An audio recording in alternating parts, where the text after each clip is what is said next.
It's Monday night, and you know what that means. Jersey First TV proudly brings to you the latest edition of Real Talk, and certainly I am New Jersey's premier award-winning journalist. Top Latino was voted on by the Latino Spirit Online magazine, along with the United States Latino Affairs Initiative. Without a doubt, ladies and gentlemen, I'll continue to be the weapon of mass disruption in Garden State media, because my level of honesty, now more than ever, is truly necessary in this era of journalistic deception. That's right, folks. It's me, the most handsome face that runs the place. It's Fernando Uribe. Happy Labor Day. Happy September, everybody. And I got to tell you, listen, I'm glad summer's over. I'm a fall guy. I can't wait. The NFL returns this week. The baseball pennant races heat up. So I don't know about you. I kind of like, a little crisp weather coming up. Maybe you need like a hoodie or a sweater. Halloween's my favorite holiday of the year. Get to see that next month, of course. A lot of great things to do in the New York, New Jersey area during the autumn season. And I appreciate you guys tuning in here on this, the 2nd of September in 2024. That's right, folks. It's Labor Day. It's come and gone, and election season is heating up. Of course, I want to thank you all for tuning in from wherever and however you may be doing so right now on Facebook Live via StreamYard. And, of course, on our Jersey First YouTube page. And speaking of our social media platforms, folks, if you haven't done so already, don't forget to like Real Talk with Fernando Uribe and Jersey First TV on Facebook. Of course, follow us on Instagram and Twitter. And for all of you that watch us on YouTube, don't forget to subscribe, like, comment, and share. It takes 2 seconds to let everyone know how much you enjoy and truly appreciate Real Talk with Fernando Uribe right here on Jersey First TV. Of course, wherever you get your podcasts, on Spotify or SoundCloud, download Jersey First and take it with you anywhere at any time. Maybe you're coming back from, Tiki Mondays down in Point Pleasant. Maybe you're last-minute school shopping for the kids as the semester begins, as the regular academic school year begins in all of our school districts. Whatever it is you're doing, folks, I'm sure you're on your smartphone. So take Jersey First TV with you anywhere at any time. And I cannot say enough what a privilege it is to be on the dream team of Garden State Media. That's right, folks. It's Jersey First TV, always working, even on Labor Day. Unlike a lot of these propagandists masquerading as journalists in New Jersey who work, maybe like 5 months out of the year. That's not the case here, folks. We're working every single week here on Jersey First TV, especially on Real Talk with Fernando Uribe. And, of course, folks, brand new episodes of the Nader Narrative premiere every Thursday, hosted by the amazing Elizabeth Nader. Brand new episodes of Bridging the Gap with millennial superstars AJ Melillo and Stephen Rombolo premiere every Thursday as well. And, of course, every Monday night, check your local listings, of course, which is on Facebook, Instagram, Twitter, LinkedIn, for the latest edition of Real Talk with Jersey First TV. Folks, you want to stick around for final thoughts. It's a jam-packed one. And, of course, folks, when we talk about lazy journalism, of course, one of the guys that kind of makes my job easy is Tommy Boy, Tom Moran. I'll get to dissect the latest stupidity from Tom Moran in his latest column in the Star Ledger. And, folks, isn't it crazy how the Star Ledger keeps sending us all emails about, hey, only spend $1 to support responsible journalism? Like, who are they kidding? I mean, a paywall to pay for this awful journalism? I mean, really? Does the Star Ledger and NJ.com think we just have money to give away like that in this economy? Yeah, kind of a bad move there. So stick around, folks. I'll have plenty of time to cook Tom Moran. You definitely want to stick around for that one. And I also kind of want to mention as well and remind everybody about the outstanding leadership of Union City Mayor and State Senator Brian Stack. A little collaboration there. Certainly, I'll bring a clip that's very interesting and reminds us all why his leadership is the best in the state of any elected official. And, folks, nobody does transparency and being really receptive to the community like State Senator Brian Stack. More on that later during Final Thoughts. And, of course, folks, it's hard to be humble, right? Sometimes I know people kind of give me a little grief about this, but, another successful month for Real Talk in the month of August. Over 67,000 organic views. Nothing boosted, folks. No paid ads, nothing. Real traffic here because it's Real Talk. And we'll talk more about that later on during the program. So you definitely want to stick around for that. Folks, again, like, comment, and share. It takes 2 seconds to let everyone know how much you enjoy Real Talk right here with Jersey First TV. Folks, let me preface some context here. I am a member of the New Jersey Society of Professional Journalists. And, of course, they are the governing body that pretty much grants press credentials to credible journalists. So contrary to what David Cruz and Tom Moran and Terrence McDonald and Matt Freeman and the rest of the Lollipop Guild in New Jersey journalism would have you believe, yes, folks, they don't hold the monopoly on what, journalism is, right? Or what are journalists? Because we all know the aforementioned, many others, aren't that. But again, it's great to certainly be a member of the New Jersey Society of Professional Journalists. And obviously, later on this month, they'll have their awards dinner. And every year, when they send out nominating forms, obviously, people get nominated. And listen, to everyone that nominated me this year and nominated Real Talk, I thank you for that. But one of the key, I would say, characteristics about the NJSJP is that they recognize greatness when they see it. I got to tell you, folks, when we talk about recognizing greatness, one of the people that comes to mind is my guest tonight. And he's one of the finalists this year with the New Jersey Society of Professional Journalists. Obviously, his podcast with Fox Sports Radio New Jersey has just been taken to brand new heights. And I can tell you, it's a privilege to work with this young man, but it's a privilege to even know him. And he's one of the best journalists out there in the state of New Jersey. Folks, he's my good friend and fellow Rutgers University alumnus, folks. He is the great Joey Bloch, the host of In the Middle on Fox Sports Radio New Jersey, joins us live right now here on Real Talk. Joey, how are you? I'm doing good, Fernando. Thank you so much for the congratulations. You're too kind. You really are the true talent here tonight. So give yourself the applaud. Oh, brother. You know what? You're too kind. And by the way, shout out to Mama Bloch there. Love you, Mama Bloch. You're a big fan of the show. I love you for that. And great job raising this young man. Folks, again, like, comment, and share here right now as Real Talk is live with Joey Bloch, the host of In the Middle, right now on Fox Sports Radio New Jersey. Joey, let's get down to business, as they say. How was your summer?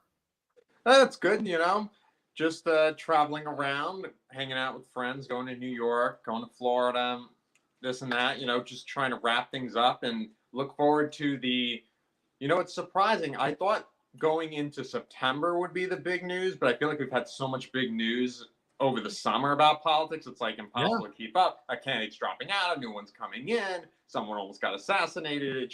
It seems like the news cycle that's never going to end. So I can only imagine what September's going to bring and what this debate's going to bring, but I'm looking forward to it. I'm looking forward to it too. And you're absolutely right. This summer was full of political news, and especially for journalists that don't work during the summer. I mean, even they have to get off their ass and kind of report a little bit, right, about what's going on. But let's talk about this election cycle, and let's be fair. And first and foremost, my condolences to the family of Bill Pascrell, obviously 87 years old, the former congressman passing away last week. There was a frenzy to fill that, I guess, seat right now for the party. And you know what? Again, I'm not saying this to be funny, but you want to talk about just bad luck. I mean, Billy Prempeh is a guy who has given him two good fights in previous cycles. There was a lot of talk that this could be a single-digit race going into November 5th. And I'm thinking to myself, my God, if Bill had just held on until August 29th, by then they would have had the deadline would have passed. They had to start printing ballots. And, Billy consequently probably could have won that race, right? But that's not obviously the situation. We have obviously in the last week, though, Joey, we had a scramble of Democrat Party operatives and establishment people trying to see, well, who can we fill that seat with? And it turned out to be State Senator Nellie Poe, looking to be the first Latina to represent New Jersey in the House of Representatives. What are you hearing, Joey, about really within the last 5 to 7 days? And shout out to David Wallstein, our good friend, the editor of the New Jersey Globe, for really, up to the minute reporting on this. What did you hear about how this all came about, Joey? It's very quite interesting. First, you had the maybe shocking, not so shocking, depending on whether you were following Bill Pascrell's health in the last month or so. Unfortunately, he was in and out of the hospital, and unfortunately, the worst happened to him. And Democrats were nervous going into this month and wondering whether he was going to hold on or not. They're wondering, should he just withdraw from the race? I mean, even last year, there were questions about his health. As you know, there were people considering primary challenges against him, and they ultimately decided against it, although there was the Prospect Park mayor who went up against him. But if you remember that race, it wasn't close at all. It was something like 85-25, something along those lines. It was not a tight race at all. And that race was mainly on the issue of Israel, because Pascrell was very pro-Israel, and his opponent was not, and wanted a ceasefire and wanted a more Palestinian approach to the conflict, and wanted that represented in the district, because as this part of New Jersey, it's probably the district with the most pro-Palestinian Arab American population in the entire state. So it is an issue. Now, bring that into perspective. Pascrell goes. that makes people nervous because there is this deadline for the state that all the candidates who are running for that year, they have to have their name on the ballot by Thursday, August 29th. So obviously not enough time to have a primary because he passed away literally the week before. So they had to have a special convention where all the party leaders get together and basically decide who they want to be their nominee without the primary voters. So that led to a number of people coming out, Nellie Poe being one of them, then the Patterson mayor, Andre Sayah. Then you had Shavonna Sumter, who is an assemblywoman in the same district as Poe. And then also you had Wimberly, who was also an assemblyman in the mix. So you had all of these four people, and there ended up being a candidate forum on New Jersey Globe. And the Patterson mayor dropped out right before that. And people were wondering why. Well, here's the deal. So over the weekend, not this weekend, but the weekend before, they basically, the party leaders of Passaic County, Bergen County, and Hudson County all came together and hashed out a deal to where they could avoid a big convention fight because they want the unity thing. It's similar to how Biden got how to leave the race and to where Harris got selected as the nominee. Basically, they didn't want a drawn out primary battle between all of them. So the three county party chairmen, who are the counties in this district, got together and they said, who can we agree on? Well, some of these candidates, obviously in the forum, Israel was not as much of an issue as people thought it would be, but in the past have expressed pro-Palestinian sentiments, which worried some people. And also, it was a demographics thing. Because if you look at the demographics, Andre Sayah, Patterson mayor, he is an Arab American. Then you had Wimberly and Sumter, who were African Americans. And then you had Poe, who is a Hispanic American. Now, if you look at the population of this district, it's a plurality Hispanic district, meaning it's about 42% to 35% white if you look at the demographics, and about only 11% black. So the party leaders got together and they decided that Poe would be the best because she reaches out to that demographic. And if you know the history of this district, it has been trending Republican in the sense that the redistricting made it less blue because there were basically towns that were moved out into the northern district of the 5th with Josh Gottheimer making his district bluer. Then you had Mikey Sherrill in the 11th district. Her district became more Democratic, leaving Pascrell's district, which is New Jersey 9, with less Democratic towns to go up against because he used to win by like 60% or more. Now it's more in the 50% tile, leading. People wonder, can a Democrat could a Republican potentially take the steam out of their wind, essentially?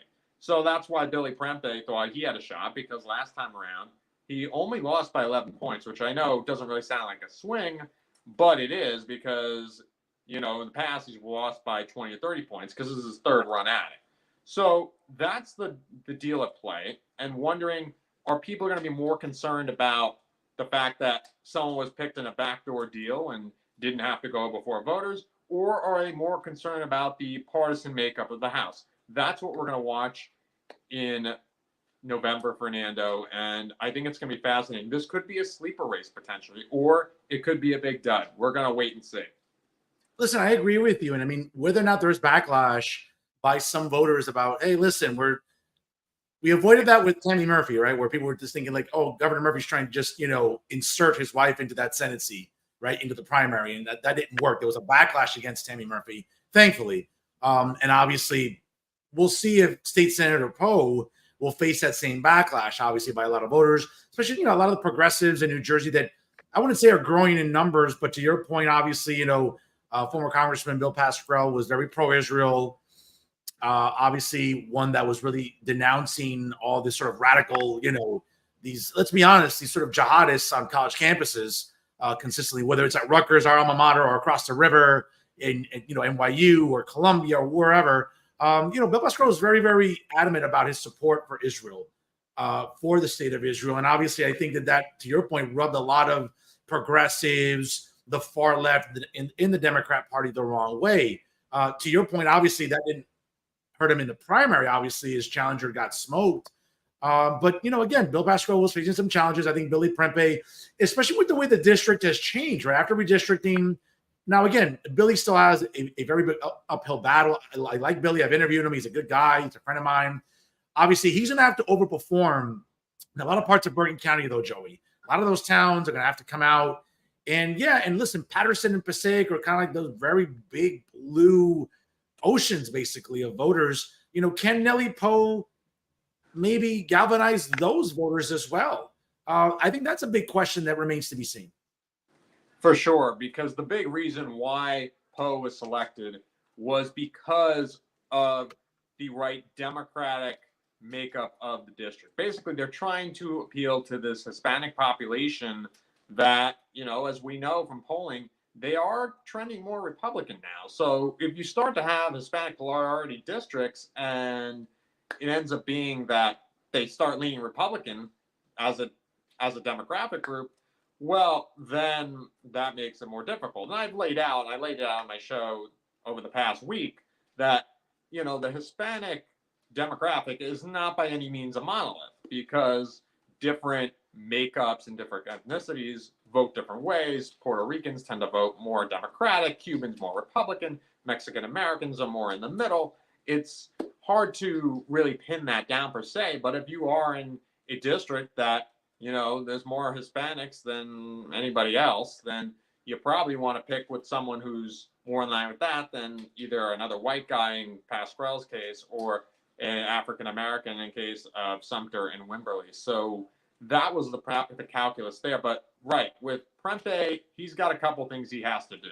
Either one, he has to convince Hispanic voters to go with him, and two, he has to win white suburbanites, particularly white women who, they're paying a lot in gas and groceries, and they're not happy with what's going on economically. You know what? I voted for Biden last time. I just can't do it again. Maybe this Prempeh guy is going to help. And also, the second thing is the war in Israel. How does that play into it? Now, Poe, she was more of a centrist on that issue, so it may not work, but that could potentially annoy the people on the left part of the party who are like, we need someone who's pro-Palestine, who doesn't want to give money to Israel anymore, and wants to end this war and get a ceasefire done. And those people, they say, we're staying home. Maybe a combination, it may be competitive. Now, like you said, the likelihood of him winning this, it's kind of hard, but he could come within 5 or 10 points, which would be more remarkable than anyone's ever seen before, and could give him a right to run for a fourth time, which party leaders may not be too happy about. But hey, listen, if this is a guy who's doing better than before, it's kind of hard to say, sorry, Billy, you got to step aside for someone else. Joey, great point there. And listen, I'm not auditioning to be an operative here, but one talking point I think that could work in Billy's favor is that, listen, this is an incumbent state senator. So if you need a reminder as to why New Jersey has the highest property taxes in the country, why we have another gas tax, why taxes keep going up in New Jersey in general, guess what? She's part of that voting block in Trenton as a state senator. So I think that's probably the easiest talking point when he's knocking on doors now, where the strategy has changed from Bill Pascrell, who was there forever, right, who sort of embodied the definition of a career politician, to now a Latina, sure, but also, again, if you look at the root causes as to why people are moving out of New Jersey because it's too expensive and taxes are just suffocating New Jerseyans, again, look no further than Nellie Poe. Another, again, and to your point, I mean, and I'll respectfully disagree. I mean, I'm not sure she's so much a centrist, more of a typical tax and spend liberal Democrat in Trenton that, oh, okay, well, I don't really see the harm in this tax and that tax. And again, I think when you look at what's wrong with New Jersey, I think the easiest thing that comes to mind is Nellie Poe represents that, Joey. At least, I don't know. I mean, where am I going wrong with my thesis here? Well, first of all, I think it's more in the sense of Israel that she's more centrist.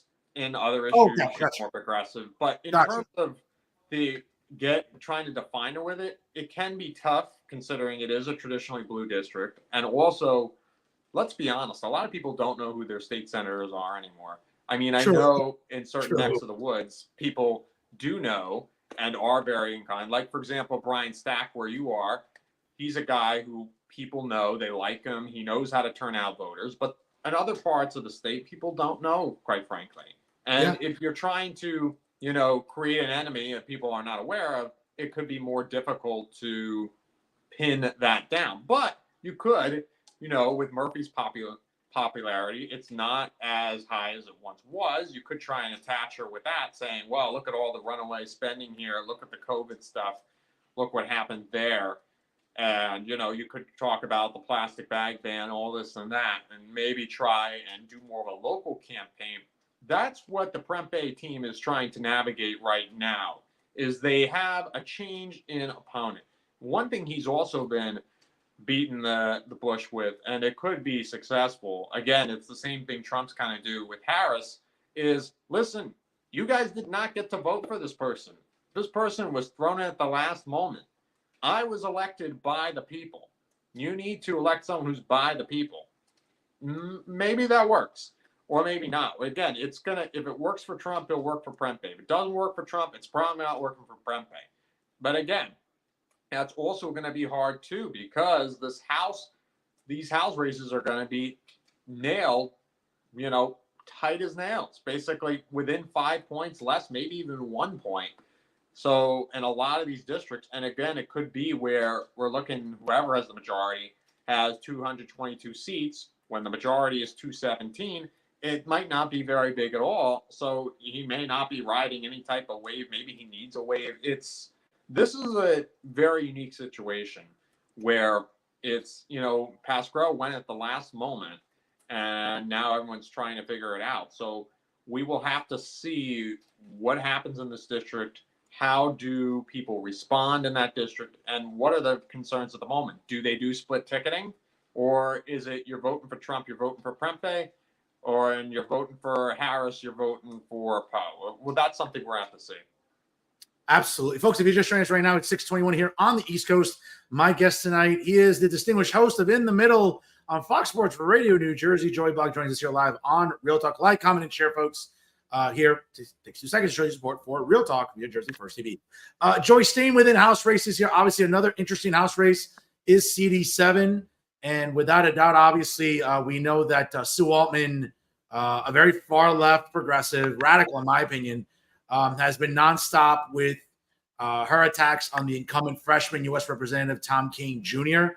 We know that after the census and redistricting, CD7 looked a little more favorable for Republican voters, and that showed in 2022 where Tom Kean Jr. was able to, beat Tom Malinowski. It's a very different race now, right? I mean, we're talking about Sue Altman, who by and large has always just been an activist, has never really had a real job that I can recall. And, one of her most memorable moments was getting kicked out of the State House and being escorted out by state police. So, listen, she's been very active on social media. She's been calling out Tom Kean Jr. Incessantly on social media. She's kind of playing the same type of Democrat playbook in this election. Oh, my God, Tom Kean, reproductive rights, which, again, anybody who knows anything about reproductive rights in New Jersey, it's codified into state law. There's Plan Bs everywhere, for God's sakes. I mean, I know I bought enough of them at counters, so I know that they're available, okay? I mean, it just seems like Sue Altman and Democrats like her it's the same type of playbook, though, Joey, where, okay, I get it. Tom Kean isn't very accessible to the media. He's not talking the way she is, but I mean, I still see Tom Kean winning this race. But it's not going to be obviously not going to be a landslide. I still see some advantage for Tom Kean, where he's been defined. He's been on the record where he stands on issues like IVF and other things, support for Israel. Someone like Sue Altman, who's always been on the side of, far left extremists and jihadists. I mean, there's a record of that, social media, right? It seems like Tom Kean could win this race, not easily, but I see him pulling across the finish line. How do you see this race? Right now, Kean would obviously be the favorite because he has the campaign infrastructure there. He's consistently, for the most part, been outraising Altman by a lot. I mean, now it's within the 100,000 range, but, there would be campaign financing reports when you would see him raising $1 million, $2 million, and then she would be more down $100,000, $500,000 range. And if you're looking to oust an incumbent, you need money. Especially Kean is very unique because Republicans typically are outspent by Democrats 2-1 in the state of New Jersey and just about any race, including the gubernatorial race, as we saw with Chitterelli and Murphy nearly 3 years ago. But with this race, Kane has been around for a long time. One, is the son of a popular governor who still has, pretty high marks with people who still remember him. Obviously, there's people my age who weren't alive then who are not as familiar, but people who were, more or less, despite your party affiliation, have a favorable view of him. Even people who are conservative and who often complain about the current Kane, they do admire the father. So you have that aspect of it. Last time around, he ran primarily on his father's name, even taking the junior off his name and running as Tom Kane. And that worked for him. This time, he's his own man, and that's what he's going to have to sit there and defend. And to be quite honest with you, he's going to have to get out there more. Maybe this time he doesn't and he wins, but next time it's going to be harder, because let's say Trump wins the White House, then Democrats are going to be the ones coming out to vote, not Republicans. This district went for Biden by about 7 points, which is different than before redistricting, where Biden won by a much greater margin. So he has a shot, but it could go either way. Altman has an ability to do that. She is far more progressive than the average Democrat who has run for this seat, including Tom Malinowski, who was ousted last time around. But she does have this personality where she is personable. She doesn't come off as like this raging extremist, maybe not like this squad member. She comes off as this, Hunterdon County, Warren County girl. And that could potentially be enough to persuade people who are maybe unnerved by the policy stands, but when they meet her, they feel more comfortable. I mean, when she came on my show, she really had that kind of vibe to her. And as for Tom Kane, we have tried to get him on the show multiple times. He has not answered any of the requests, and we're still waiting. We still want to have him on, so we'd like to have him on. So if you're listening, Tom Kane, or anyone in the office, we'd love to have him on in the middle. We want to have all sides. And that could be his downfall, is that he's not talking to the media. He's not out there. But again, he may, because he is back Tom Kane, he may be able to pull it out, and maybe on the issues as well. And real quick, though, since you mentioned about, I've reached out to his campaign operatives as well. And shout out to our boy, David Wildstein. If there's anyone that could get a debate between Wildstein and Altman, between Altman and Kane, it's David Wildstein. I mean, the guy's Rolodex. Listen, I would burn a few Cowboy jerseys on live television to get 1/8 of his Rolodex. Okay, that's how great his reach is. And shout out to David, who not only is going to be hosting that debate, but he's also, I think, he's one of the 3 debate moderators between Curtis Bashaw and Andy Kim. Obviously, the next race we're going to talk about in moments. But I mean, shout out to David Wildstein, who was able to get these debates, right, Joey? Amen to that. He is a well-connected guy. He was a Chris Christie guy. Yeah. Obviously, there was a bit of trouble there. We don't need to get into that. I think people who want to look that up can look that up. But he's a morally respected guy on both sides of the aisle. He has that connection, and that's why he's able to get that. In fact, he's one of the only people I think has ever had an interview with Tom Kane since he's launched his very first congressional campaign back in 2020. Basically, outside of David Wildstein, Fox News, Fox Radio, and Jersey First, I have not really seen anyone else have an interview with Tom Kane. So I got to commend the guy. He's able to get people on the record who wouldn't come on record with anybody else. So I have to give him his due. Yeah, absolutely. Congrats to David there, getting that debate situated. Obviously, I think it's sometime in early October, if I'm not mistaken. Definitely should be interesting to watch between Tom Kane and Sue Altman. And I got a feeling that I know Sue's going to come out kind of like it's almost like the Mike Tyson Jake Paul fight. Everyone almost thinks that, well, Sue's just going to come out swinging, and I just think that's I think Tom's just going to adopt that rope-a-dope mentality. Like let Sue punch herself out. Like let her just tire herself out with slinging this and slinging that. And at some point, all Tom has to do is say, "Hey, by the way, aren't you that defund the police girl? Aren't you that woman that constantly doesn't defend Israel? And is these screenshots of, is this you on your Twitter?"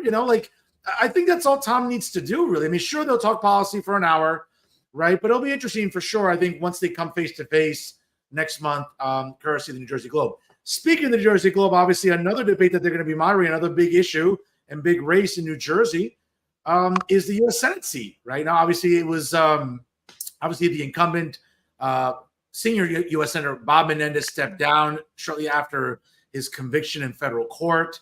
There was some whispers that, Bob had acquired the sufficient amount of signatures to get on the ballot as an independent. He did reach out to the Division of Elections to withdraw his name. So it is going to be a Curtis Bashaw, Andy Kim showdown on November the 5th. 3 debates are scheduled for that race, though, Joey. That's amazing to me. And depends who you ask. Some polling has it in single digits. Some polling has Kim well over 10 points. I think that Trump needs to overperform in New Jersey for this race to even be close. I think if Trump overperforms and keeps it within single digits against Kamala Harris, maybe Curtis could give Andy Kim a scare. But Andy Kim's got a great infrastructure. He's raised a lot of money. But so is Curtis Bashaw. Right. This is actually a very fascinating race. And by the fact that there are 3 debates scheduled. Yeah. Context, that doesn't happen with New Jersey Senate seats that often because it's basically a done deal. Democrats have won Senate elections in New Jersey since 1972. That was the year Richard Nixon was elected president. So it almost never happened. Well, it's interesting. He was reelected in 72, and that's how far back, folks. Long before Joey and I were even conceived. That's how far back it's taken us to be a U.S. Senator. Yeah. But yes, so that's how far it goes back, is when Richard Nixon was re-elected president.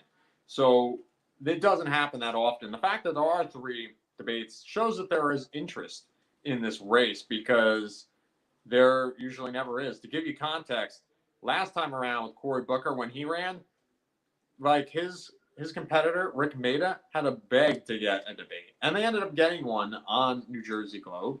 And that was it. That was the only one. There were no real TV ads for that race at all. It kind of was, both were riding the coattails of the top of the ticket at the time, which were Trump and Biden. But this time, there's something different at play, because 1, there's no incumbent. 2, these guys have a lot of money behind them. Now, Andy Kim, very interesting pick there, because he was not the favorite of the establishment. That was Tammy Murphy. And when Kim got in this race shortly after the indictment came down with Menendez, people, I don't know, is he really going to go anywhere? And all his colleagues were getting behind Tammy Murphy. There were a few that didn't, but most of them were. And then everything came crashing down, meaning that, Kim started leading in the polls amongst the grassroots supporters. He started gaining more and more steam there. And then a little something called the county organizational line got in the way, which is the way that ballots are formed. Basically, it allows party leaders to give preferential ballot placement for their favorite candidates. So in a lot of these cases, that was how Tammy Murphy was going to ultimately try and win this race. But Kim said, wait, hold on there. I don't think that's fair. Filed a lawsuit in federal court, and a federal judge said, yeah, you're right. And there was no more county organizational line, which led ultimately to the end of Tammy Murphy's campaign. Also because of the fact that Kim was winning in areas where she had won. Like, he won the Monmouth County Convention, where the Murphys have a house in Red Bank. So not a very good look there. So with that in mind, Kim was going against the establishment grain in that sense. So he won, maybe unexpectedly. And then you have Curtis Bashaw on the other side. He was not a guy who originally was supposed to be getting this race. Christine Serrano Glasner was seen for the longest time as the front runner. She, her husband worked in the 2016 Trump campaign. And in fact, Trump came out and endorsed her at the last moment. But that ultimately was enough. Bashaw still won by 8 points. And that has been kept a competitive race. And the most interesting part is when Murphy was asked about the race, when he was going to make an endorsement, he said, well, there are 2 fine candidates in the race, which you're probably saying, wait, hold on here. That doesn't happen. When is the Democrat saying that? And it could be one, because his wife, Tammy, got beaten pretty badly by Kim, even though there was not any formal ballot battle per se, because she dropped out before her name could be put on the ballot. Yeah, it still was not a great look. And then 2, Curtis Bashaw is a guy who knows how to talk to both sides. I mean, he was in the McGreevey administration working to figure out how to reinvest casino funds and all this and that. So he's a guy who's come off more as a moderate. So that has made this race competitive. And then also the fact that Biden's numbers have been in the toilet in New Jersey, which led to Trump having better numbers.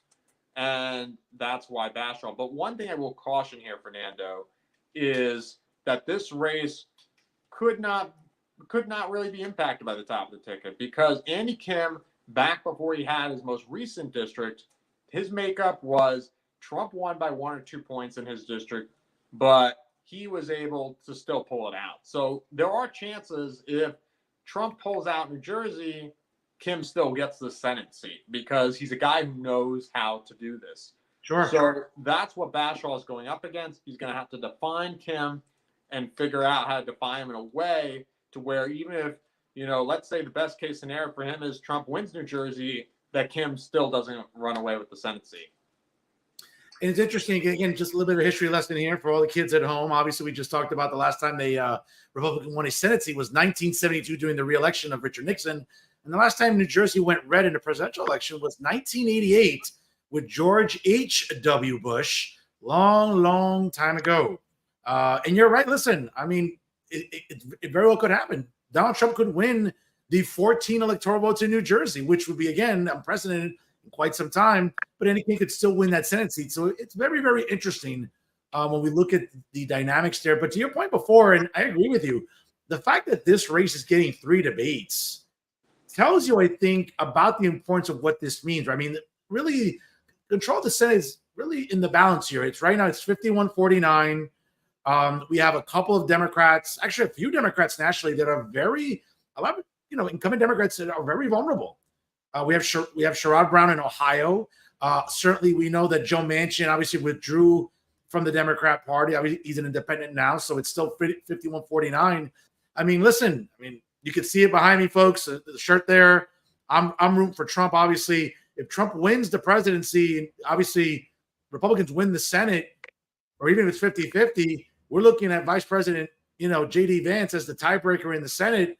That could be big. So there's a lot of implications here about what the Senate races mean, not just in New Jersey, obviously Ohio. There's a vulnerable Democrat in Nevada, in Montana. So, the finish line is there. Republicans, I think, in New Jersey, if they come out, and it's interesting, Joey, I see the NJGOP with their press releases that, we're registering more Republicans and we're getting there and we're close.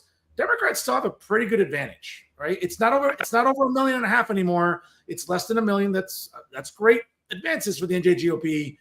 But again, it's those solid blue areas, right? New Brunswick, Patterson, Passaic, Jersey City, Newark, Trenton, Camden, Lexington. These are Democrat strongholds that get the vote out. And again, listen, I was there in May in Wildwood when President Trump came to Wildwood. It was pandemonium there, 50, 60. I'm thinking around 50, 60,000 people were there on that beach. There was a solid show of support for President Trump. And not just because we said, maybe there's a lot of New Jersey people that are supporting President Trump. The first thing that came to my mind, though, Joey, was a lot of people from Pennsylvania probably just drove across, right, across the AC Expressway and the other routes. It seems like nearby Pennsylvania is a state where, like New Jersey, a lot of backlash against Joe Biden, against Kamala Harris. How do you see that with our neighboring state, the Keystone State?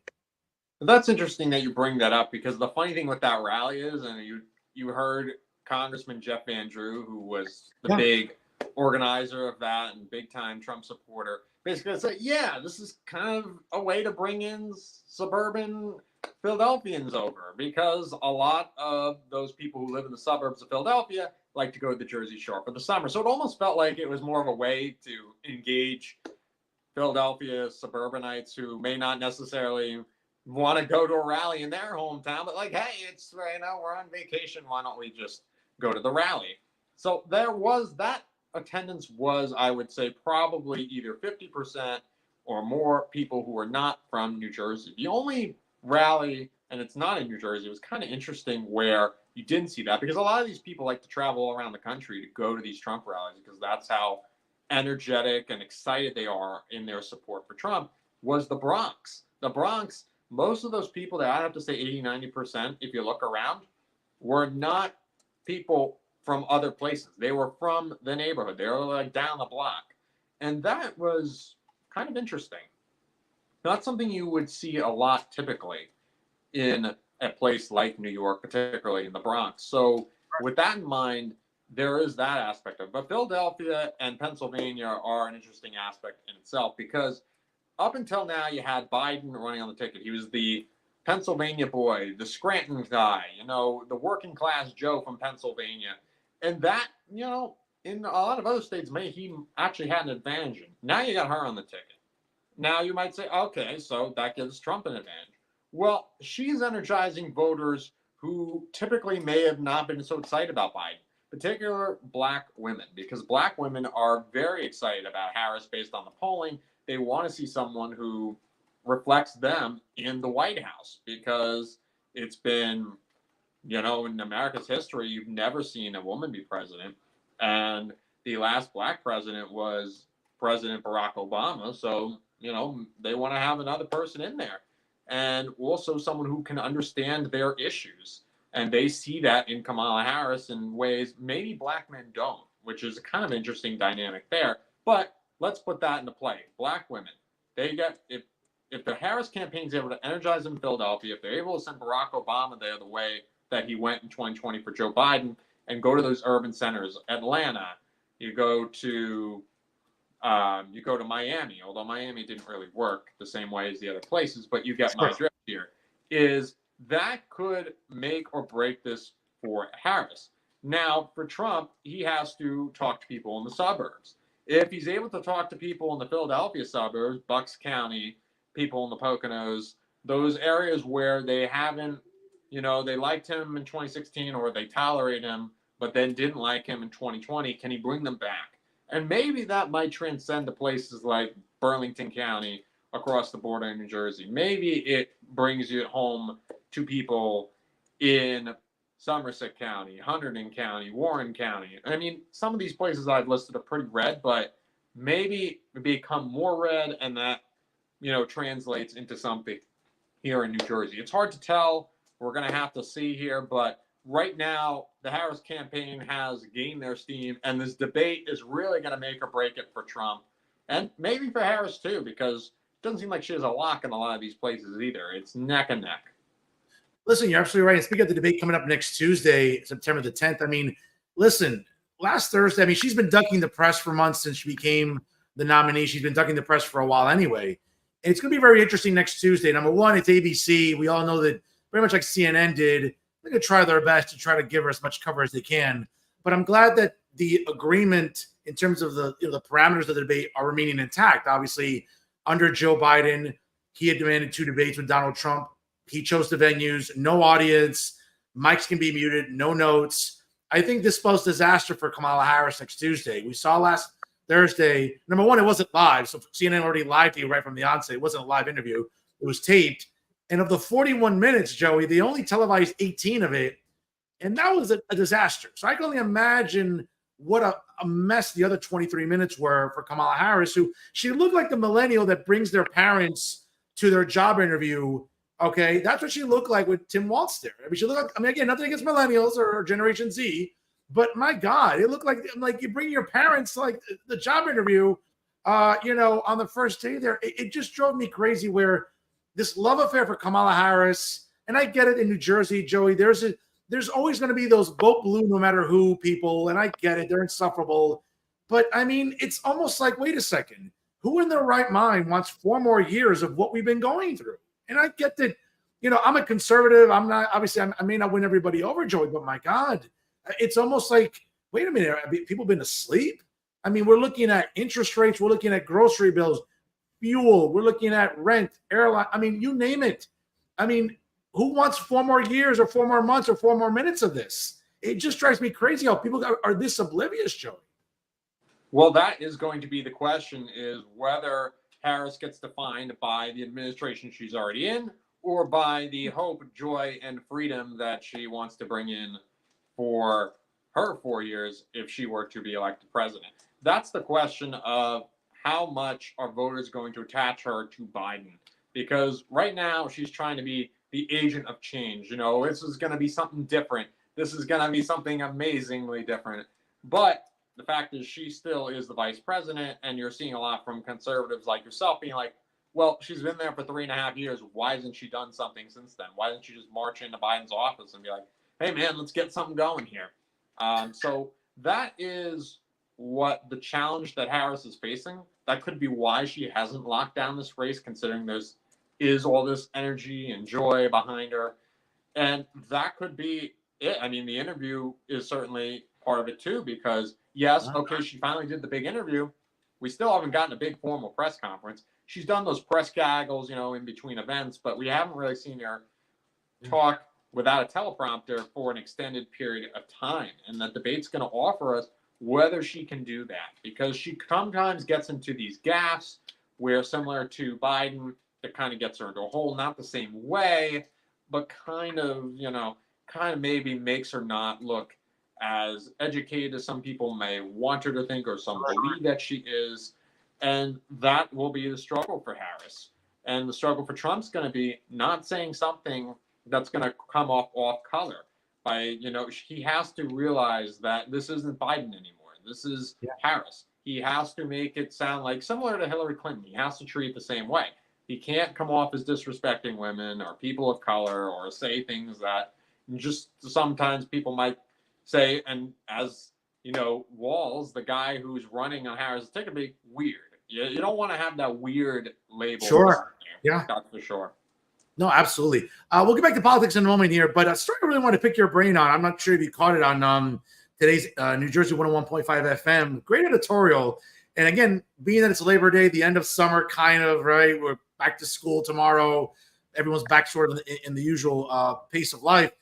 Great editorial today. Why New Jersey really needs to rethink beach badges from 2025. And I got to tell you, Joey, I mean, I listen to NJ 101.5 FM regularly. Bill Spadia, big fan of this show. We're friends. I like to read their website as well. I got to tell you, I read this today, and we've been seeing, I mean, New Jersey is the only state in the country with shorelines that we actually have to pay to use our public beaches. So I think this is a great kind of a thesis here by New Jersey 101.5 FM. Your thoughts?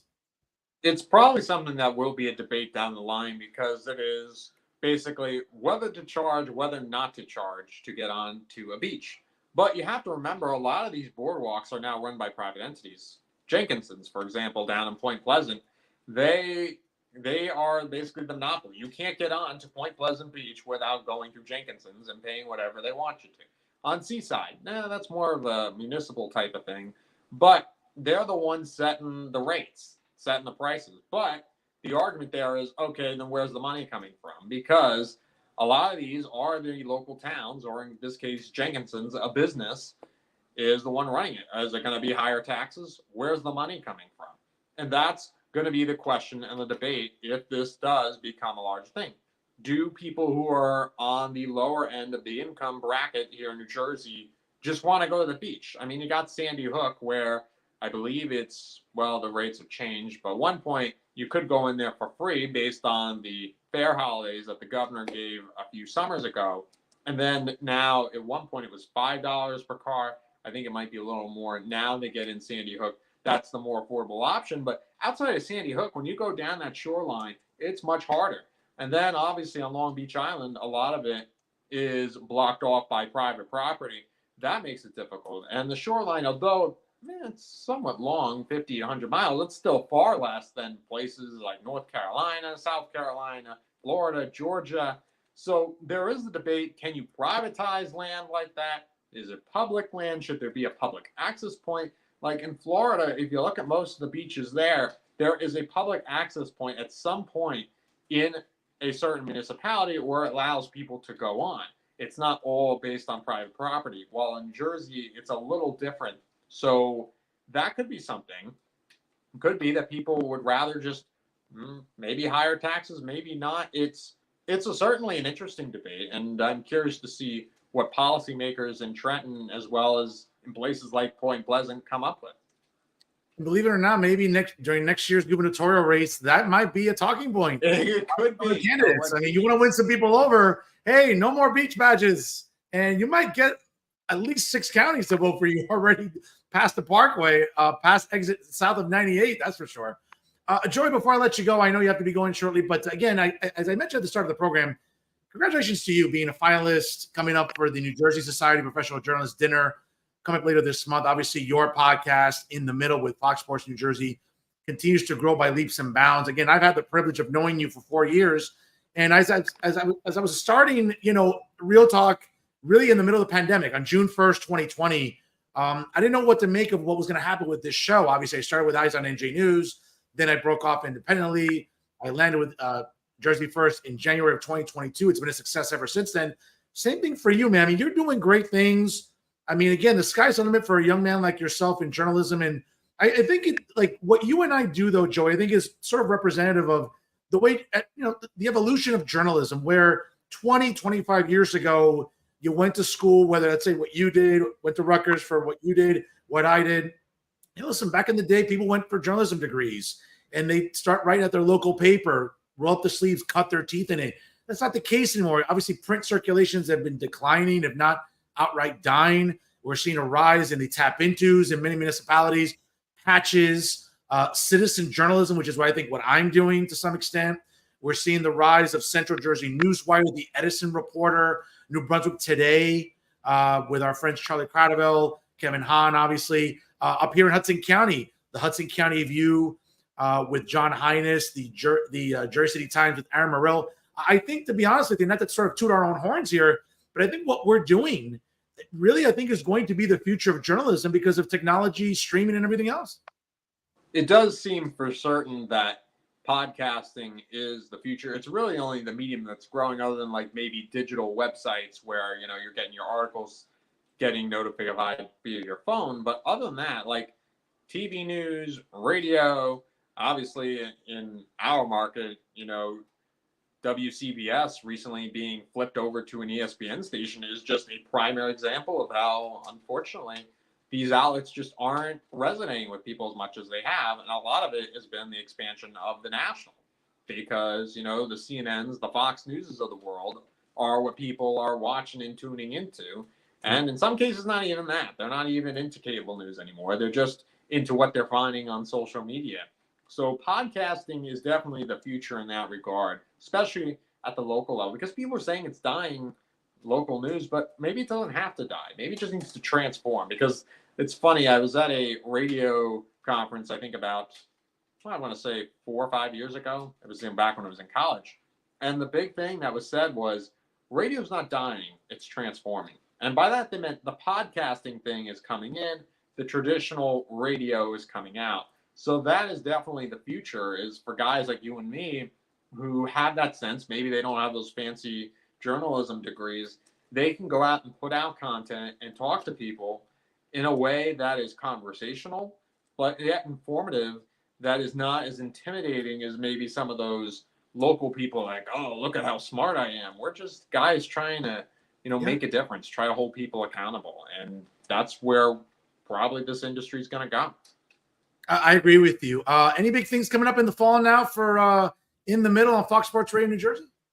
Yeah, so we're going to be talking to a lot of local candidates, and we're going to be covering that New Jersey Senate race pretty extensively. We are going to have Andy Kim coming up in the near future, so we're looking forward to talking to him. We already talked to him once. We're looking forward to doing it again. We're going to do a lot of debate analysis. That's going to be coming up, and covering a lot of local races. Maybe we'll get some presidential candidates. I don't know. You might have to hold your breath on it, but maybe we'll have somebody to talk to about that. So we're looking forward to that and seeing where this election goes, because it's been crazy already, and I'm looking forward to seeing what the final stretch looks like. Yeah, I'm looking to see. Listen, I'm not shy about it. I'm hoping that the Electoral College goes as red as my jacket. We'll see. Coming up on November the 5th. In 63 days, folks, again, you get to make the decision about the direction of the country. But, Joey, I want to thank you for your time. Enjoy the rest of your vacation. Listen, I am just in awe of the great job you continue to do with Fox Sports Radio New Jersey. You have an amazing show. Your brand of journalism continues to be exceptional. And it's a privilege to know you, to work with you. And quite frankly, I'm really grateful that you respect this show as much as you to come on And it means a lot coming from a journalist like you. So I'm thankful to you. Keep up the great work. I'll give you the last word here tonight on Real Talk. Well, thank you, Fernando. That's very kind of you. And thank you again for the congratulations. I'm truly honored, like yourself, because I didn't think I would be still here talking to you doing this. I think 4 years ago, if you told me, oh, you're going to be, nominated for this award and you're going to be talking to Fernando Uribe, I'd be like, no, you're crazy. That's not happening. I'm just going to be a guy doing a podcast in the basement, and that's going to be it. But I'm grateful to be on this show, and hope everybody has a happy Labor Day out there, and buckle up. It's going to be a fun couple of months here as we cover this election. Absolutely. And listen, great win on Thursday. Let's go Rutgers football. Let's go Rutgers basketball. Let's go Rutgers sports in general. So I'm excited for the fall and see what happens with politics, with Rutgers, with everything else. And obviously your brand of exceptional journalism, Joey, I'll be keeping an eye on you. Brother, keep up the great work. Folks, he is Joey Bloch, the host of In the Middle on Fox Sports Radio New Jersey. By the way, websites, links, handles. Well, social media, you can go to Twitter or X that they're calling it now at Bloch_Joey. Again, my last name is spelled BLOCH_Joey, just like it's on the screen right now. You can check me out on Instagram at joey.bloch.39. Again, that is joey.bloch.39. And in case you want to check out my show, we got a lot of good episodes there. I think you'll like them. You go to foxsportsradionewjersey.com/podcast. That is foxsportsradionewjersey.com/podcast. Put that into the browser. It's going to take you to the Fox Sports New Jersey podcast page. You're going to scroll down until you find In the Middle with Joey Bloch. You click on that. All the episodes will be there. The newest one will be at the top. The older ones will be at the bottom. And we typically put out new episodes every Friday afternoon at 3 p.m. So hope you check me out. Folks, he's amazing. He's Joey Bloch, the host of In the Middle on Fox Sports Radio New Jersey. Shout out to Mama Bloch. We love you for tuning in here and supporting. Enjoy your vacation, brother. We'll talk to you soon here on Jersey First TV. Thank you, Fernando. Good seeing you. Take care. You too. Folks, good stuff there with Joey Bloch. Folks, I can't say it enough. To sort of use a pro wrestling term here, I like putting guys over who deserve it. And someone like Joey Bloch, young man who's, started in the middle, working obviously before Fox Sports Radio New Jersey, obviously in Central Jersey, a Rutgers University product, a kid who I look at just with enormous potential, and it's paying off, right?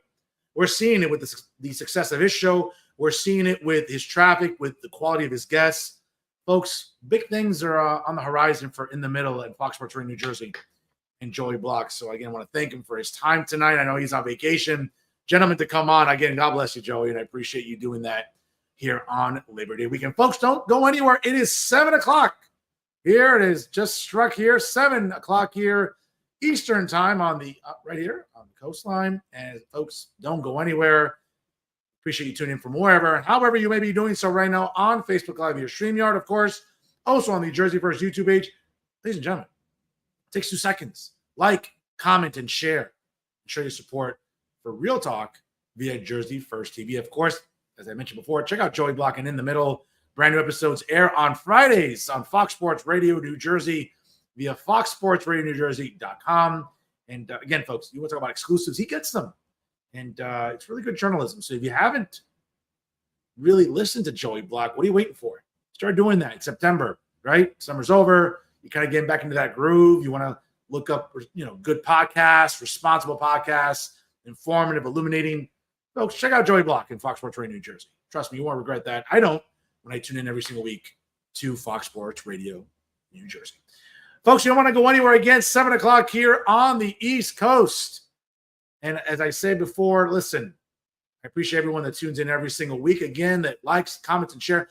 Ladies and gentlemen, whether you tune in live on Facebook, Instagram, Twitter, LinkedIn, YouTube, folks, the traffic remains strong. We'll talk about that a little bit later. But right now, ladies and gentlemen, you know what time it is.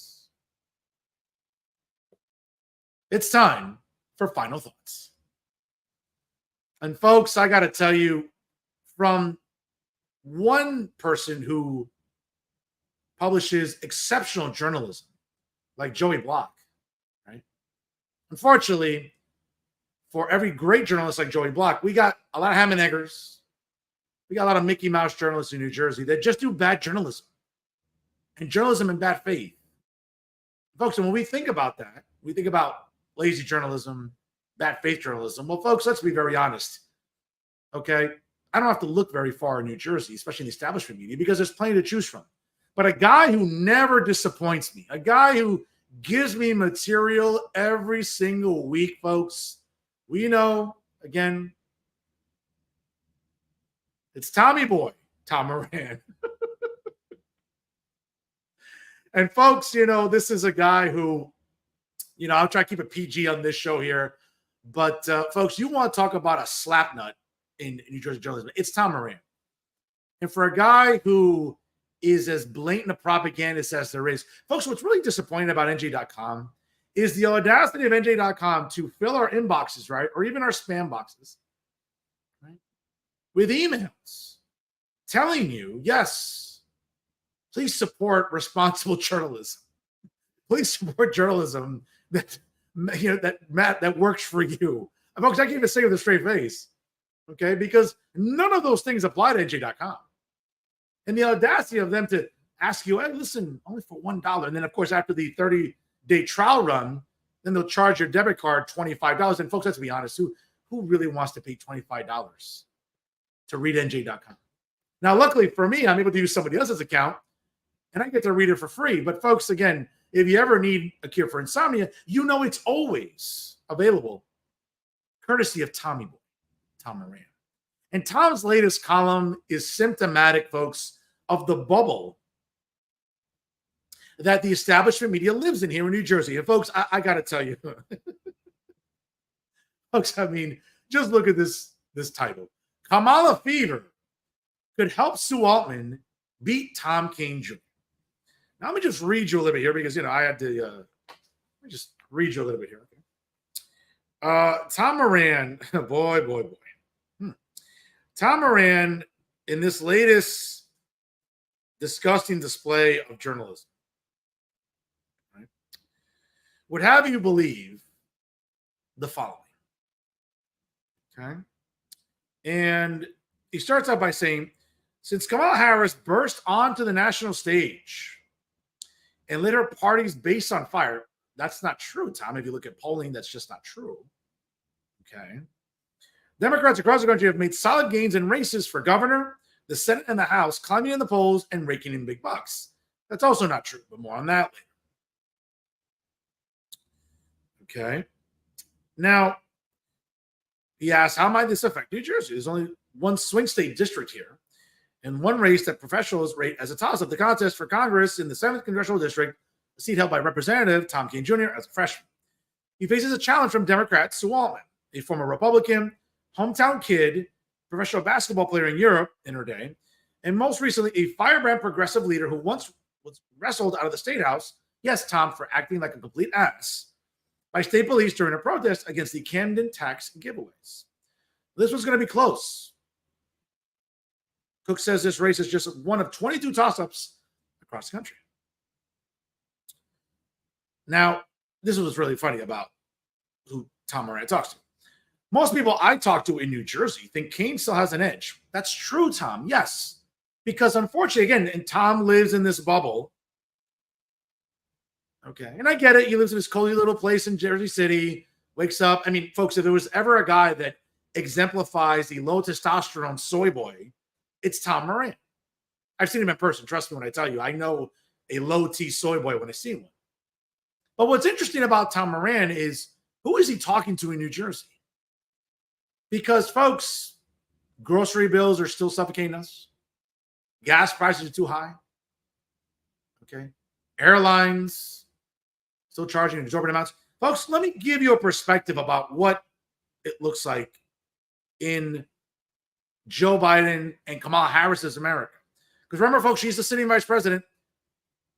So for a lot of people out there that are falling for this, well, I'm going to be the change. What change? You're the current administration. What are you looking to change? 4 months ago, you came out and said this is the greatest economy history of the world, along with the President of the United States. Shortly after that disastrous performance at the debate against Donald Trump in June, you went on record immediately afterwards saying Joe Biden is a full capacity, which we know is a lie, and she was lying to us. And this economy is not working for everybody, okay? Especially here in New Jersey, okay? Let me just give you a perspective here once again to remind Tom Moran. Now, again, Tom Moran's getting a nice little six-figure salary from NJ.com. How? I don't know why, okay? Gas, well over 50% of a spike. Electricity is up 31.7%. Fuel oil, up 49%. Airfare is up 22.6%. Why are more people taking road trips during the summer? Yeah, because it's more expensive to fly. Hotels are up 51%. Groceries are an astounding 21%. Eating out is even 23% more expensive now. Again, I don't know if that hits Tom Moran and his wife in the pocket. Not sure if Tom Moran wants to be seen in public, but that's a conversation for another day. Baby food is up 30%. So for all these newlyweds or new parents, it's even more expensive to have children because of Joe Biden and Kamala Harris. Okay. Food that's being provided in our schools for grades kindergarten through 12th grade, those expenses have gone up 65%. Rents are up 22%. The cost of transportation, new vehicles, financing vehicles are up 32%. Car insurance is up 54%. And real average weekly earnings are down 5%. So for Tom Moran, the big question I'm going to ask is, what exactly do we have to look forward to? And what Tom Moran represents, again, folks, and I cannot say this enough, you have to be a special type of stupid and gullible to want 4 more years of this. And while Kamala Harris is on, stumping on the campaign trail, come up with new accents. When she's in Georgia, she's all about being from the South. But then when she's in Michigan, get that little Motown accent. Well, you all better vote for me. And folks, I mean, really? How many accents does this woman have? Okay. Is she black one day? Is she Indian the other? I mean, I can't decide. I can't figure it out either. So if someone could let me know, I'd appreciate it. But the bubble that Tom Moran lives in, folks, is quite scary. Because it's symptomatic of the typical vote blue no matter who crowd. That, folks, let's be honest, we all know them. I know plenty of people that exemplifies here in Hudson County, nearby Bergen County, or statewide. Okay? What Kamala fever, Tom? What exactly? You must have a fever. Do me a favor, go check your forehead or maybe get one of those, portable, thermometers there to check your temperature, because I want to know what Kamala fever you're talking about. What, atrocious economy that's not working for everyday Americans? Right? Like what exactly is Kamala fever? I wish Tom Moran would explain that to us. Let's continue on with this joke of a con here. So he decides to, again, as I was just looking here, he's an incumbent and they win 95% of their races. He's better known than Altman in the 7th district, mostly from his 2 decades in the state legislature. And while the district voted for Joe Biden in 2020, it was reshaped in 2021, redistricting in favor of Republicans. And Kane, of course, has that last name. The truth is he's nothing like his father, the popular former governor, who you used to lambast all the time, Tom. So stop with the love affair of somehow looking at Tom Keene Sr. with a favorable light. You never did. Senior called calls Trump unfit to be president. Well, he's entitled to his opinion. While Junior has endorsed him. Senior was famous for talking to everyone and building bipartisan coalitions, while Junior holds no town meetings, refuses media interviews. Oh, you mean like Kamala Harris, Tom? Because Kamala Harris, other than that joke of an interview she gave to Dana Bash with softball questions last Thursday, how come you're not jumping down on Kamala Harris? Or Tim Walz for not giving interviews? But again, it's like, Tom Moran has like this perpetual erection for Tom Keene Jr., which is weird to me. Okay, it's like he has like this hard-on for Tom Keene. Something you want to tell us, Tom? I mean, maybe want to let your wife in on something? I don't know. It seems like this fixation on Tom Keene isn't very healthy. More on that later. Okay? He declined an interview for this article. Well, of course, because you're a hack. Because you're so partisan, Tom. Why do we want to talk to you? You've never given the guy a fair shake. Okay? You look down on conservatives with that little, sanctimonious nose of yours. And let's be honest, Tom, you don't give anyone a fair shake if they're not like some crazy liberal like yourself. So who are we kidding here? If I were Tom Kean, I wouldn't want to talk to you either. Okay. Still, the name will help Junior, especially among older voters who remember Senior, who is now 89 years old. Still, I suspect that Albany is going to win this race. Harris's rise is one reason. The other is that Trump seems to be losing his mind. No, that's the current president of the United States, who's exhibiting full-blown cognitive decline, if not dementia outright, which, again, you've never called out, Tom. Okay? You're quick to jump on Donald Trump's cognitive decline, which there's no show of it. Because, again, unlike Kamala Harris or Joe Biden, Donald Trump does 90, 95, 2-hour rallies and will take questions from press.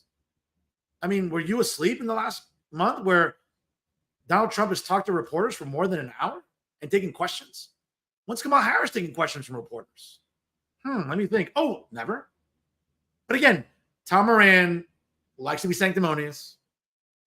He likes to be selective with his little moral outrage. Okay. Which reminds us all again that Tom Moran, like many in establishment media in New Jersey, and take your pick, folks, there's plenty to choose from. They all like that 4-syllable word, which I talk about on this show, which is oozing on this show. Okay. Because we exhibit it every week. 4-syllable word, integrity. We all know Tom Moran doesn't have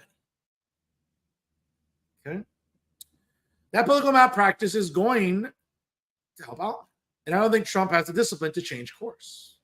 Right? Here's what's interesting. Tom Moran goes on to say, who picks a fight by playing politics at Arlington National Cemetery? Tom, the 45th president, didn't play politics. Gold Star families extended invitations to both Donald Trump and the current president and vice president.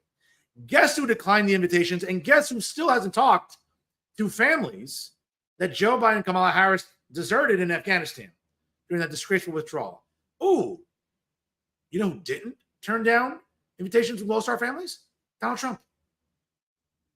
Where there have been plenty of widows and families that have come out publicly saying that Donald Trump accepted the invitation and went to Arlington National Cemetery to console these families.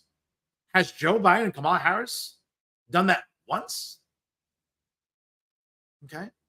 Kamala Harris is the state where the vice president resides, right? There's only 4 miles from Arlington National Cemetery. Why hasn't Kamala Harris come out and spoken to the families or gone to Arlington National Cemetery? Why hasn't Joe Biden? Oh, that's right. Joe Biden's sleeping on a beach somewhere in Delaware. Don't believe me? Look it up, folks. Just Google. The guy who's pretty much spent 40% of his presidency on vacation. But not a peep from Tom Moran about Joe Biden sleeping on beaches consistently. Not a peep from Tom Moran about Kamala Harris being not even accessible to press, not even holding one press conference, taking questions without a teleprompter or notes.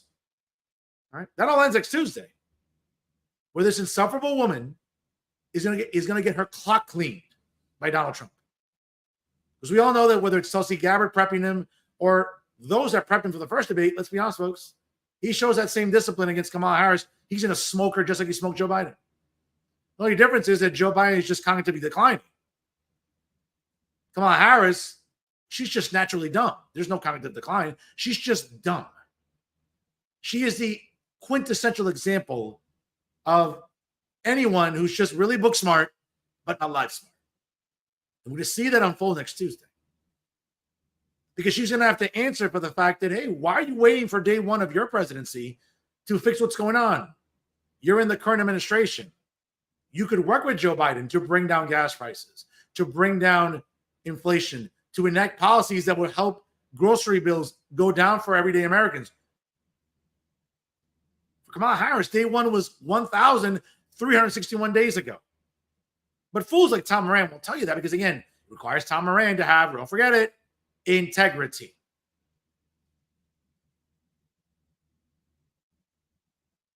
Folks, I don't know about you, but how sick are you of Tom Moran? I know I'm sick.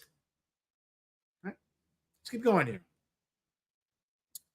Both campaigns are putting their fortunes in with the top of the ticket, says Micah Rasmussen, the director of the Rebovich Institute for New Jersey Politics at Rice University. Mr. Photogenic and the sharp dresser himself, Micah, says Kane has made the calculation that what happens with Trump is what's going to happen with him. He's all in, and Altman is doing the same thing. So if Harris does well in New Jersey, that would bode well for Altman. Turnout will be key, and since Harris joined the race, volunteers are streaming in to help Altman's campaign, organizing phone banks, sending mail to swing voters in the district, knocking on doors, registering new voters. Okay. Oh gosh, quote, it's been wonderful, says Mary Jane Legary, a retired teacher from Lambertville who also works with Indivisible, a national group dedicated to defeating the MAGA movement. Yes, folks, if there's ever probably, let's Google her, the embodiment of a cat lady or insufferable feminist, it's probably this teacher, retired teacher from Lambertville. We've had 20, 30, even 35 people coming to postcard parties. We've had 5 in the past month. We're getting lots of calls and texts. I tell you what Kane thinks, but he won't talk. He'd agreed to one debate on the evening of October the 13th, but has turned down requests for several more. Right? He ends it with, hold on one second. Altman now has the wind under her wings. And in a close fight like this, with a big push on turnout, it could be enough to win. Well, folks, again, this is where Tom Moran again exemplifies his ignorance on numbers and the political pulse. Okay, folks, Tom Moran is an unapologetic leftist, a guy who's tone deaf and again lives in this bubble of partisan left-wing politics.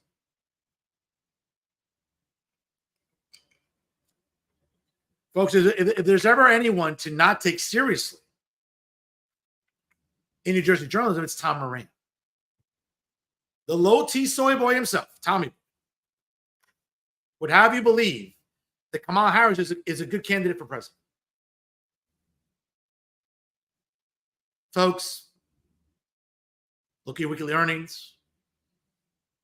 Whether you order food from Whole Foods, Walmart, like I do, Trader Joe's, whether you go food shopping in person, check your grocery bill. Check what you're paying in gas.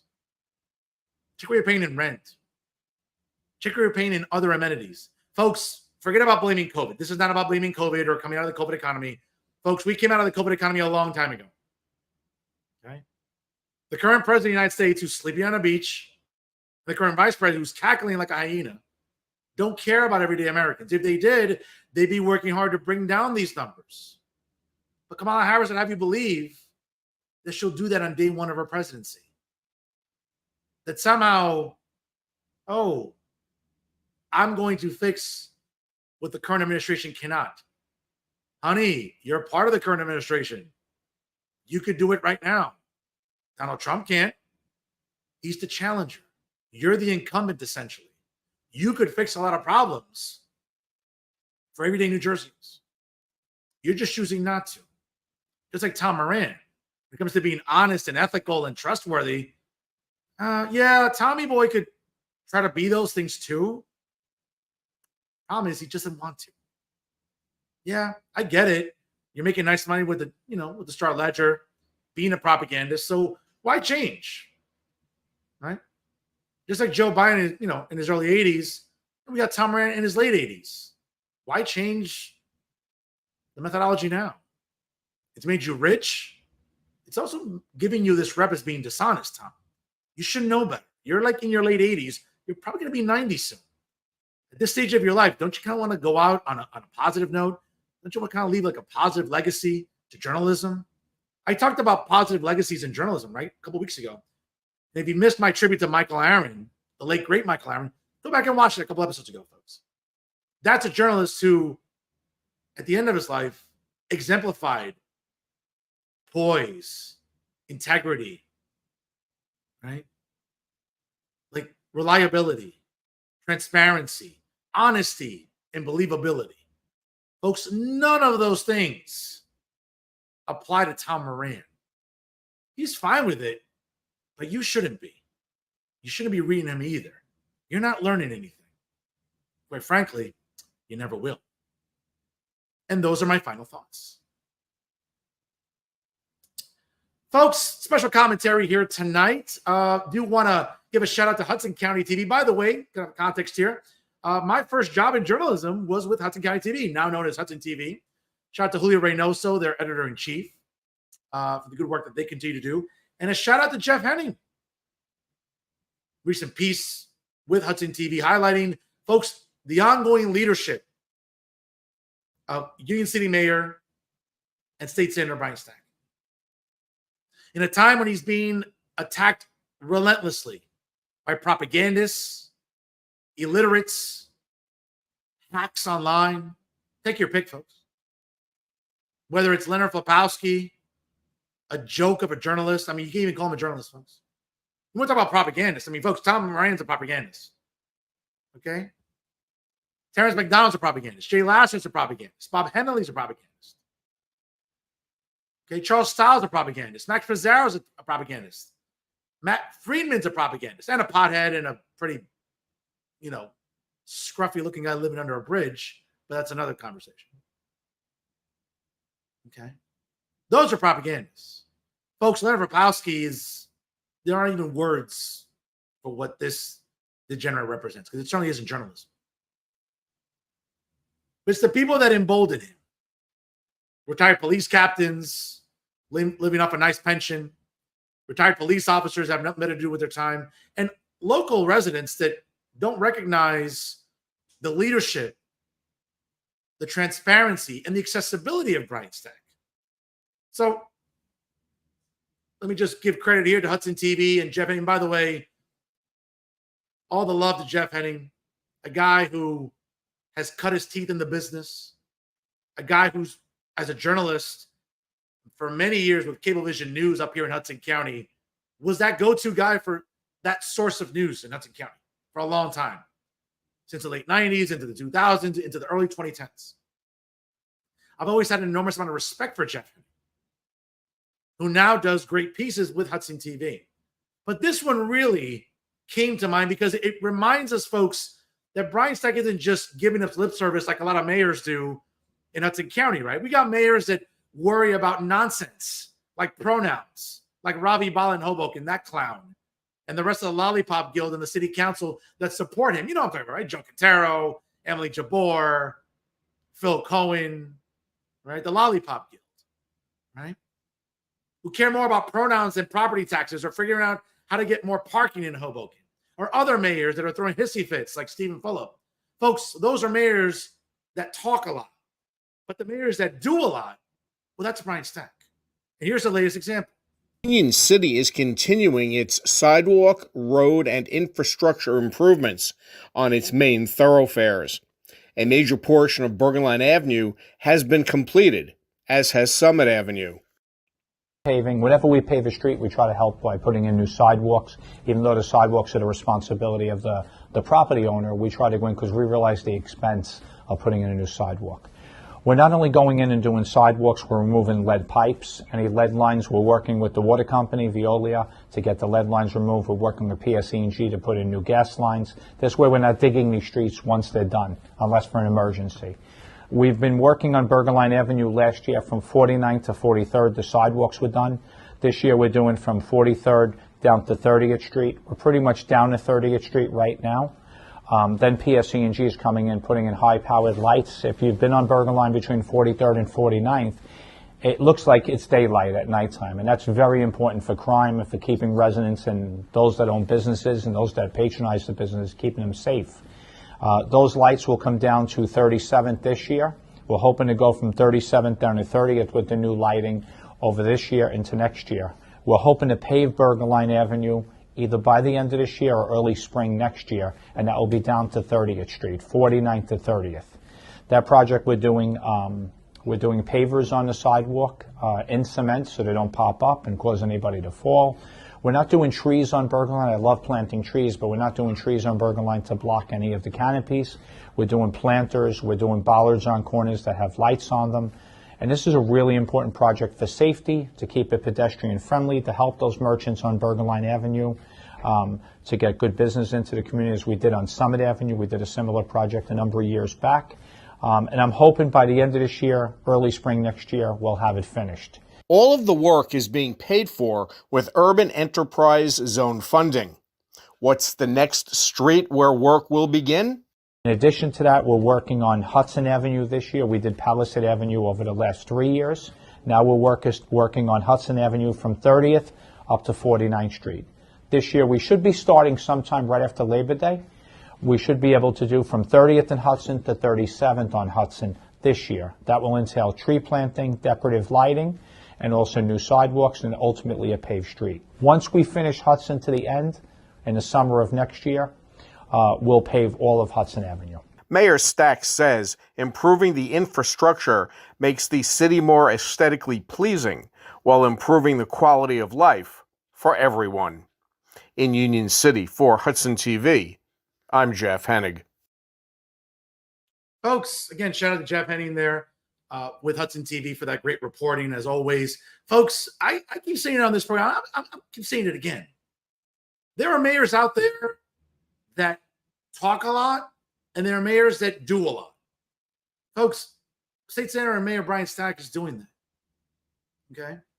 And for us Union City residents, when it comes to keeping crime down or non-existent, making sure the quality of life is important, making sure that as more and more people are moving into New Jersey, especially in an attractive area like Union City where the light rail is accessible, where there are plenty of great schools. Obviously, arguably the best school district in the state of New Jersey is right here in Union City. Okay? Mayor and State Senator Stack is doing for our community. And in a time when we have mayors sitting on their ass doing nothing, like let's say Ravi Bala, again, a clown who prefers to worry about pronouns. No one cares about pronouns. No one cares about you woke fools trying to manipulate linguistics and manipulate grammar for your identity nonsense. No one cares about that. No one does, least of all me. Okay? We care about real issues because we live in the real world. Property taxes, keeping them down, keeping them reasonable. Who does that? Brian Stack. You know who doesn't do that? Ravi Bala. You know who doesn't do that? Stephen Fulop. You know who doesn't do that? Other mayors. Okay? Throughout New Jersey. Okay? That aren't doing the work. Okay?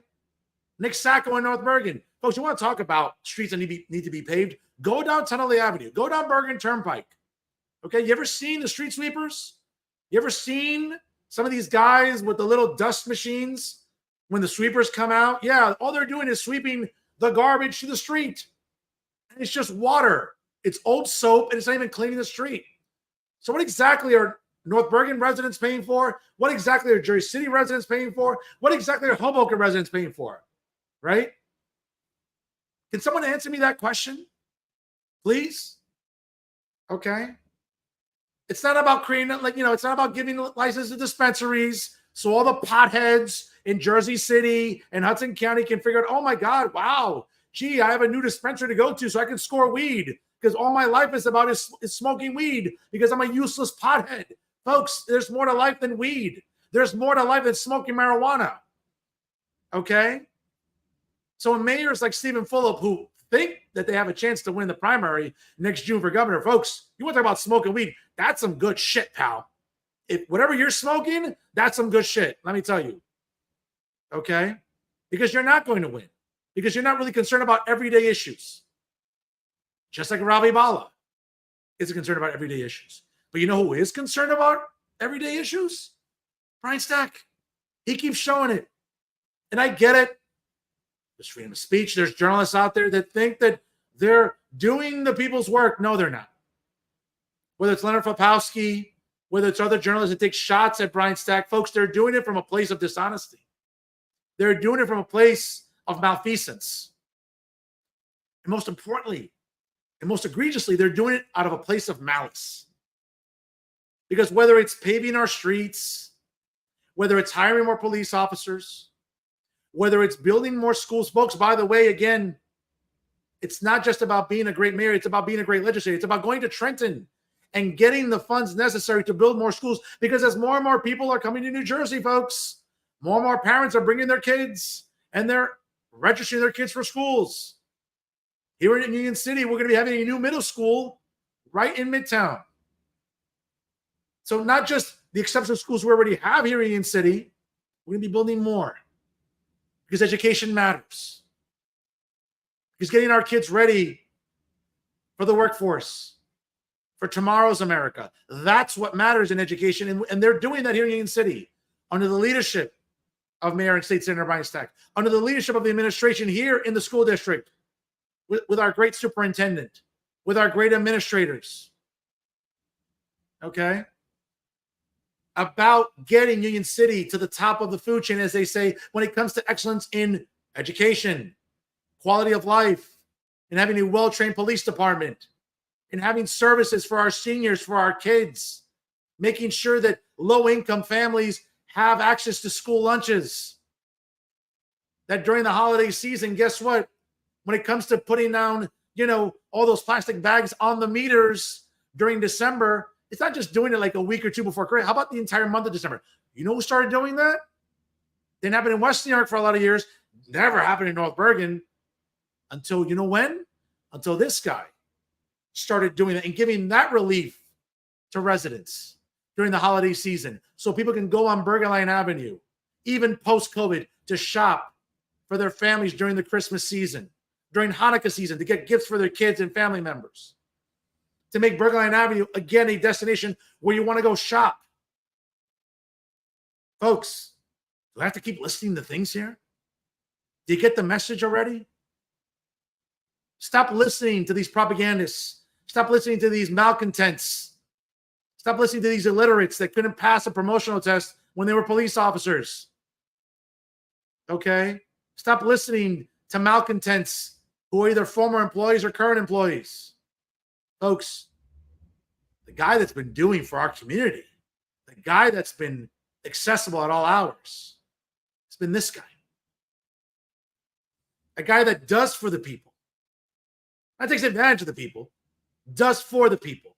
Unlike other mayors. Again, folks, there's a big difference, as I said before, between mayors that talk a lot, and we all know who they are, right? The Ravi Ballas, the Stephen Phillips, and other mayors too. And then there are mayors who do a lot, like Brian Stack. They're not the same. And newsflash, they never will be. So when it comes to haters and malcontents and people that don't appreciate good leadership, again, there's a reason why mayors and legislators try to emulate Brian Stack, because he does the work. A guy who barely sleeps, okay? A guy just like me who is excited about the NFL returning this week for our Dallas Cowboys, because we're members of Cowboys Nation. And we're excited about the Dallas Cowboys. Put that aside for a second. You never have to tell Brian Stack to get to work, because he's always working, which is more than I can say for a lot of the haters. Journalism, politics, and activism, and everyday life in Hudson County. Keep up the good work, Brian. We're always dependent on you. Folks, we're going to call it a night, and I don't like to be braggadocious. Nah, I'm kidding. I love being braggadocious. But once again, thank you to everyone for another successful month here on Real Talk. Over 67,000 views organically on this show. Facebook, Twitter, Instagram, LinkedIn, YouTube, all organic, nothing boosted. Folks, I don't believe, I'm not vaccinated. I don't believe in boosting anything, much less this program. I'll let my talent do the talking.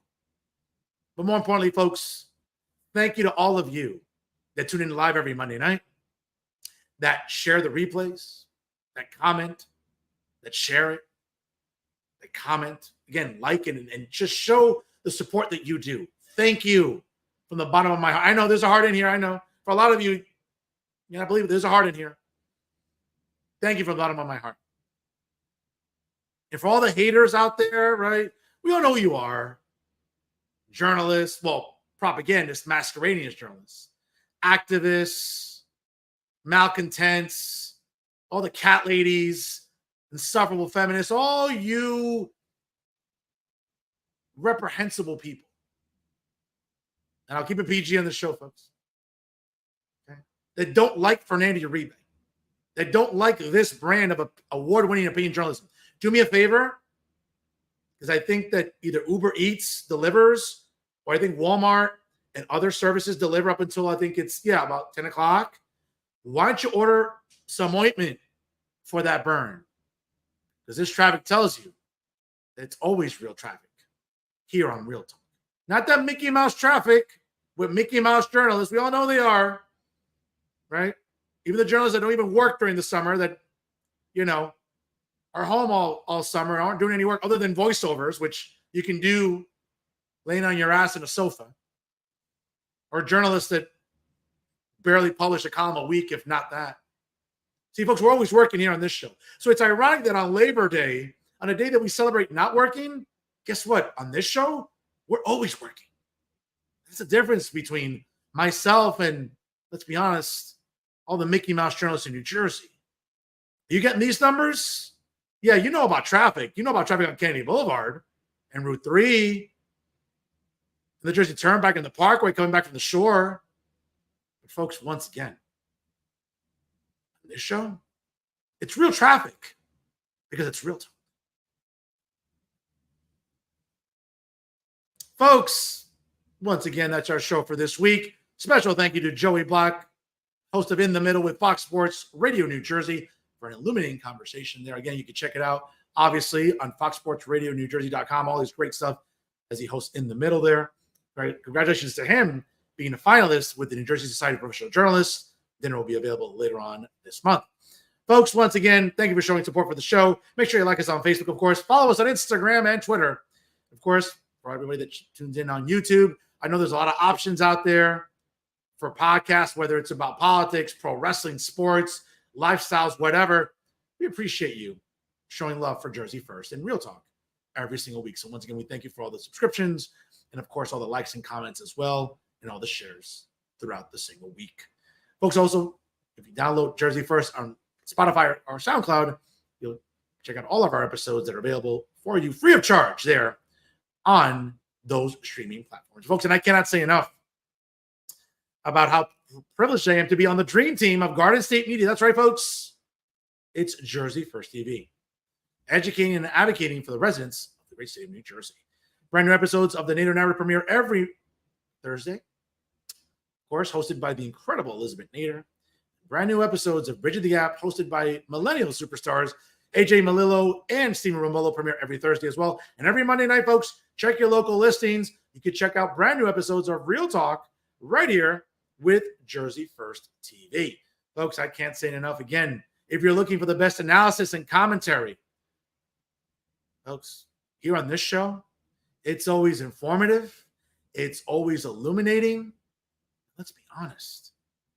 It is always insightful because it's Real Talk right here with Jersey First TV. I am New Jersey's premier award-winning journalist, top Latino, as voted on by the Latino Spirit Online magazine and the United States Latino Affairs Initiative, and certainly I'll continue to be the weapon of mass disruption in Garden State Media. Because my level of honesty, folks, especially with this blatantly dishonest establishment media here in New Jersey, now more than ever, I'm the voice you need for integrity and honesty in journalism. It's always here. And folks, of course, the most handsome face that runs the place. It's me, Fernando Uribe. Happy Labor Day, ladies and gentlemen. Enjoy the rest of your week. Again, a shout out to everyone starting school this week. Be safe there. Obviously, as you're commuting, be careful. Our kids are going back to school. Watch out for school buses. Again, be patient when driving, obviously, as we're back to school, back to campus, back to normal, as they say, after the summer. Folks, enjoy the rest of your week. Enjoy the NFL as it returns this Thursday, Friday, and Sunday. Let's go, Cowboys. And I'll see you next Monday night here on Real Talk via Jersey First TV. I'm Fernando Uribe, folks. Again, enjoy the rest of your week. Please party responsibly. Of course, look after your elderly neighbors. Look after your kids. Folks, if you can't be good, always remember, be bad, baby. We'll see you next time here. Thanks for stopping by. Always remember, stay classy, everyone.